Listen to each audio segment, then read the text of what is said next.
오늘은 소방필증 한번 같이 해볼 건데요. 소방법이라는 게 기준이 굉장히 자주 바뀝니다. 열심히 이제 PC방 인테리어 다 해놨는데 허가 절대 안 해줍니다.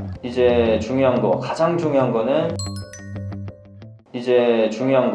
중요한 거는 피난 비상구에 대해서 이제 소방관들이 많이 보는데, 비상문의 기준이 있어요. 이게 영업장이 이렇게 생겼으면은 가장 긴 면의 절반의 이 길이가 출입문에서부터 비상구까지 그 거리 이상이 되어야 돼요. 보통은 이제 비상구가 다 있어야 되는데, 비상구가 이제 공통적으로는 일반 밖으로 이제 다 나가는 공간이어야겠죠. 다른 영업장으로 이제 나가는 공간이면 안 됩니다. 비상구로 인정을 받을 수 없고, 지하를 제외하고 4층 이하인 경우에는 뭐 이런 비상구가 없다 그러면 부속실이라 그래요. 전실이라고 표현하기도 하는데, 이런 전실을 이제 내부에 또 따로 설치를 하는 겁니다. 아니면 외부에 이제 문을 하나 만들고 피난 발코니를 이제 만드는 건데, 그런 발코니도 가로 75cm, 세로 150cm 뭐 이런 그 이상의 기준이 또 따로 있습니다. 근데 이게 주의해야 될 게 뭐냐면, 발코니를 이제 새로 만들잖아요. 이게 건물의 연면적이 이제 증가하는 거거든요, 결국에는. 그래서 이거 증축 신고를 해야 됩니다. 증축 신고를 안 하고, 소방관은 이 건축 관련된 거는 본인들 관할이 아니기 때문에 그냥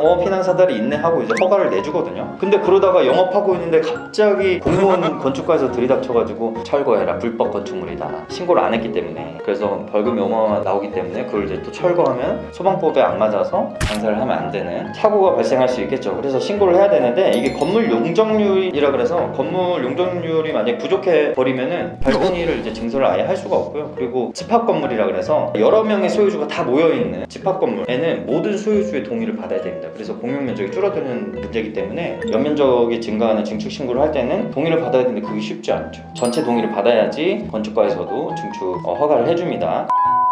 이런 주의사항이 있고, 그래서 보통은 발코니보다는 안에 전실을 많이 만들죠. 부속실을 실 안에 또 다른 방을 만드는 거고, 방을 만든 다음에 이제 완강기를 설치하는데, 전실을 만들 때 그 벽체도 뭐 불연재료여야 되고, PC방은 당연히 다 불연재료로 저희가 마감을 해야 됩니다. 그리고 이제 안에 피난 기구를 이제 설치를 하죠. 그리고 전실의 이 문하고 안으로 들어와서 이제 바깥으로 이제 탈출하는 그 문의 또 사이즈, 이 기준이 또 있고요. 만약에 또 이 창문이 난간이 1.2m 이상이 된다 그러면 또 계단도 설치하고, 이런 사소한 기준들이 굉장히 디테일하게 많이 나와 있어요. 그래서 이런 것들을 잘 지켜서 소방관의 허락을 받으셔야 됩니다.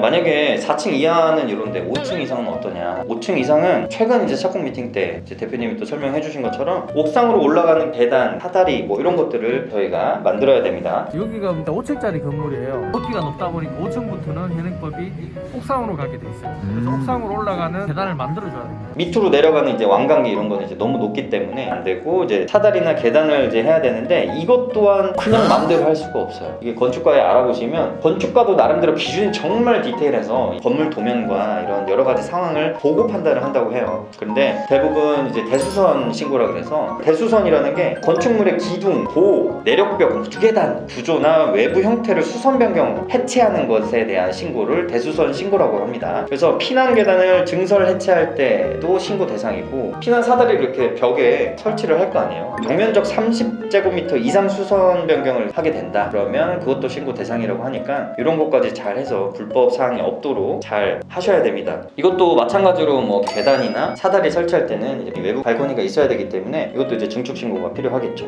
그래서 이런 사항들을 다 지키고 다 통과를 하면은 소방관이 내일 와가지고 소방필증 받아가셔라 라고 이제 얘기를 할 겁니다. 자, 이렇게 소방실사가 끝나면 소방필증을 받아서 이제 PC방 허가증까지 받을 수 있는데, 이게 PC방이 허가업이다 보니까 생각보다 장벽이 높아요. 개인이 혼자서 처리하기에는 생각보다 장벽이 높기 때문에, 이 처음 창업하시는 분이 혼자 공부해서 이거 내가 그냥 다 한번 해보겠다, 이거 뭐 요즘에 인터넷 정보도 잘 나와 있고, 저희도 유튜브로 이렇게 많이 알려드리고 있지만 제가 말하는 것들은 거의 다 축약해서 말씀드리는 거. 왜냐면 너무 길어지니까 이거 하나하나 얘기하다 보면 밤새 해야 되거든요. 근데 이거를 인터넷으로 전문적이지 않게 공부를 하는 것 자체가 한계가 있다는 거고, 그래서 이제 사장님들이 보통은 기존 PC방 인수를 많이 하시죠. 근데 기존 PC방을 인수했다고 하더라도 리모델링을 이제 새로 하신다 그러면 또 새로 허가를 받아야 됩니다. 또 시행착오를 겪다 보면은 돈과 시간을 마구마구 날릴 수 있다. 그래서 이런 일은 이제 전문가한테 맡기고요, 더 중요한 일에 집중하시는 게 현명하지 않을까 생각을 하면서 이번 영상 마무리하겠습니다.